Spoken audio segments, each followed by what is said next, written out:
Here we have a unique motherboard, the first in our shop that came in for repair. And the board looks something like this. And if you can guess what this board is, you win $1 million in Monopoly money. I mentioned this before on a previous video. If you guess, I'll give you $1 million in Monopoly money. And then I said, I do not even know if they make $1 million bills in Monopoly money. And one of our viewers, he sent us like $40 million bills in Monopoly money. So no excuse, right? But you're not gonna guess what the board is. And if you did guess, it's probably because you fast forwarded and you heard me say it. So either way, you lose. This is the Thermo Fisher Scientific Viscotester IQ Rheometer, originally sold for $21,000, now owned by a private individual, myself. This is the main control board. And what is wrong? The customer wrote, referral YouTube. Connector became detached when cleaning servicing. Local repair shop tried to fix but determined the repair was too micro for their technicians. After that, I decided there was only one place I could return to, better than factory, NorthridgeFix. Of course, who else? Now, I worked on this board before. This is the second time I'm working on the board, and let me tell you why. The customer mailed over the connector, and the connector was damaged in every way, shape, and form.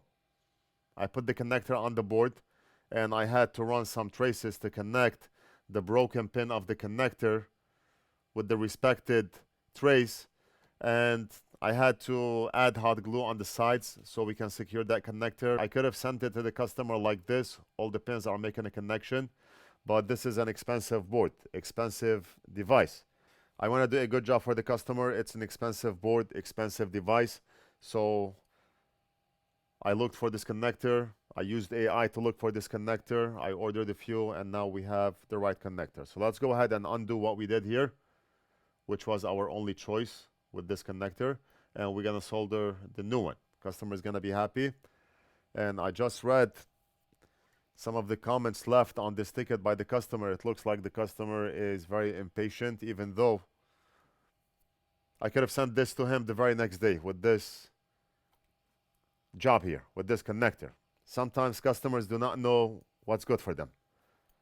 I took my time to find this connector so we can give the customer a better than factory job, like he mentioned in the description. His comments on the ticket reads otherwise. Here, look at this. The customer said, I can't wait any longer. Please return my board. What can you do? You have to deal with customers like this. The guy's local shop could not do it. He does not handle micro soldering. He sent it over to us, damaged connector. We spent time working on his damaged connector to make it work, and then I thought we have to find a connector for him. I'm doing what's best for the customer so I can give him something that is truly better than factory. And what does the customer write? I can't wait any longer. Please return my board. This board is not going to make me or break me. The board to me is a piece of garbage. The board to the customer is a $21,000 device. We're going to fix the connector. We're going to send it back to the customer and probably block the customer from sending any more stuff to us in the future. If you know that we are better than factory in NorthridgeFix, why can't you wait? If we had that connector in the shop, it would have been a same-day job. I did do your connector within a few days from the time that we received this board, but I was not happy with the job. These are the type of customers that piss me off. What if I ran away with his board, right? What if I stole it? What if I stole his board and do nothing with it? How do people think?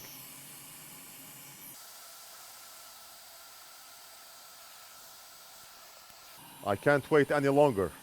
Please return my board. What are you going to do with a board that is not working?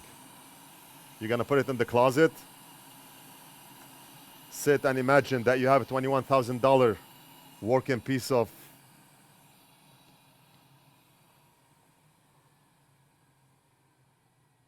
When you send something as unique as this board, you have to know that we do not have the parts in the shop here.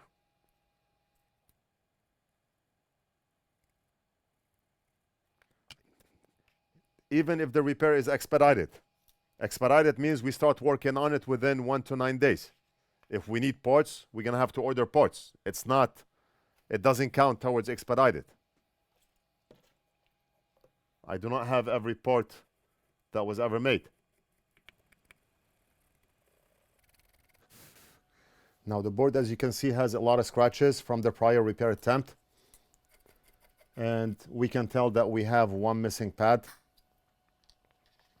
The reason we added the solder mask when we soldered the initial broken connector is because the pins on the old connector were broken. So we had to run wires from whatever pins were left on the connector and solder them onto the pads. So the connector was not stable at all, and we had to add hot glue left and right of the connector. But I was not happy with the job, and the job, even though the job will work, the customer is going to connect the cable only one time. It's not like the cable is going to go on and off every day. I got the new connector right here. And you see the notch on the connector. We do not know the orientation of the connector, but we can look at the notch, and this indicates, or this shows where pin number 1 is. And we do have a mark here of where pin number 1 should be. So the notched area of the connector will be on this side, on the left side. Let's go ahead and restore the trace. We'll solder the connector, and we'll send this board out to the customer ASAP. We'll invoice and send it back to him.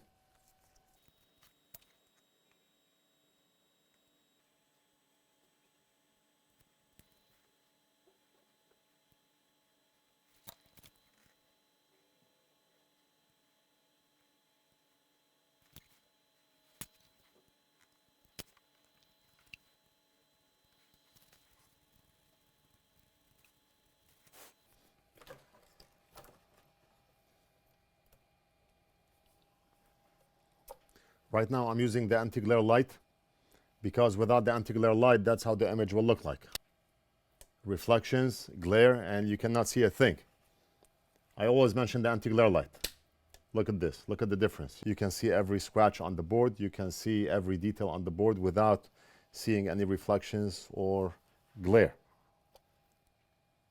If you are in the same type of business, or you are doing this as a hobby, micro soldering, you're a coin hobbyist, whatever, the anti-glare light is a game changer. It reflects light on an angle so that you can get an image like this. More saturated, color-rich image. Look at the greens on the board right now, and let's switch back to the ring light and look at the greens here. You see how the ring light, the greens are washed out because it's reflecting back at the lens at a 90-degree angle. Whereas the anti-glare light, it's more saturated.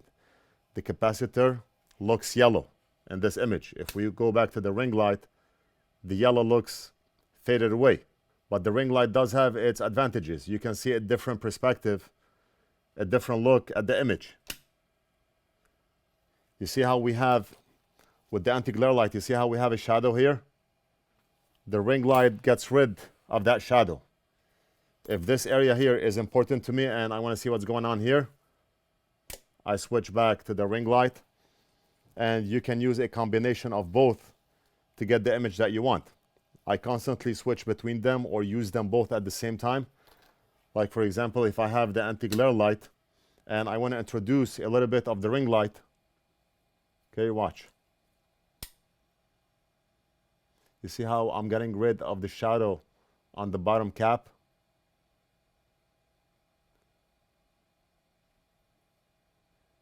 If you have not already bought one, just log into NorthridgeFix.com, click on shop, add to cart, checkout, pay, and we almost always ship out same day. All the tools that we use on our bench here are sold on our site, one-stop shop.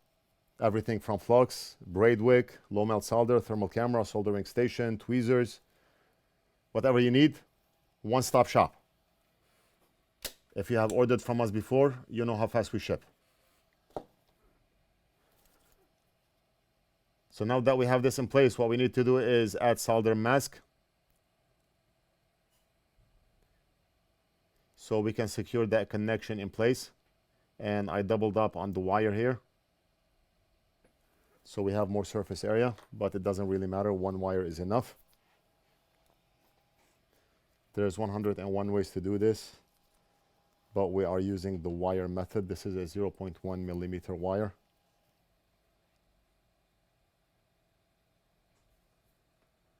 Okay, and we're gonna mask the connection right here, and we're gonna mask the top.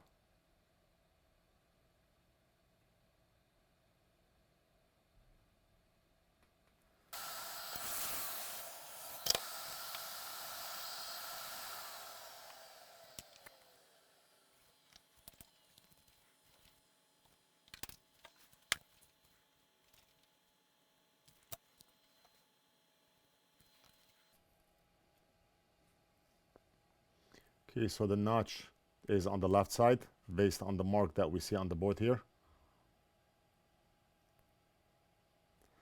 And now you see how we have the shadow on the back here. So the ring light in this case is more effective than the anti-glare light. See? Because viewers always ask, why should I use the ring light if the anti-glare light is more effective, more color saturated? That's why. Both of them have their own uses. I'm using NF.Flux, and this one is the wide version, but you can use either one.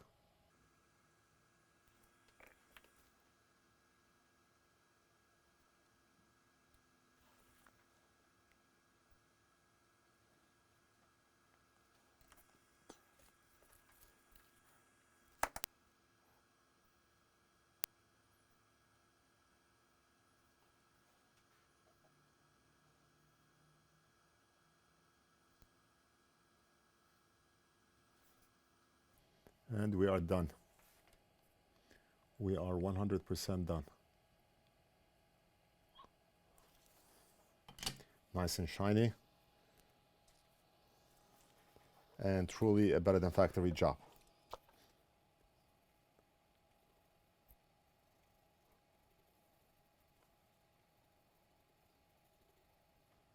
How is it better than factory if you have one missing trace? Look at the mirror joints. Look at how you can see your face in those joints.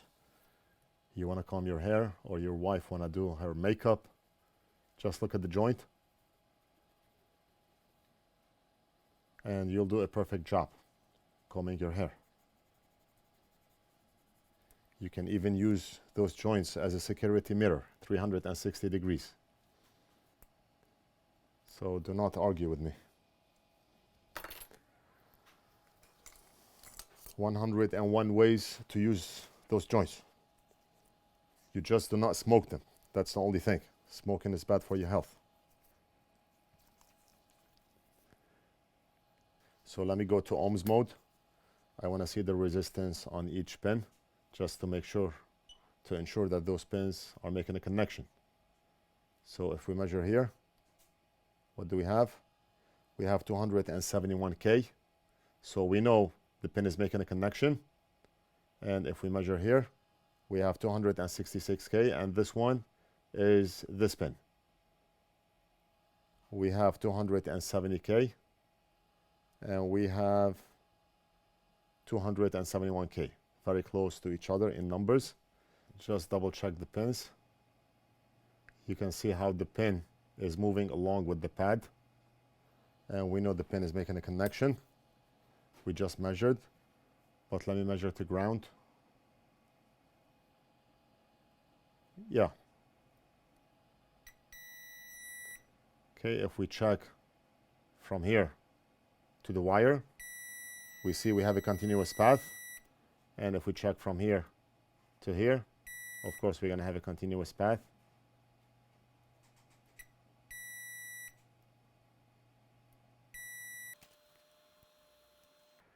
All right, we are done. I hope you enjoyed the video. Let me know what you think. Leave it down in the comments. Don't forget to like and subscribe, and we'll do something else in the next video.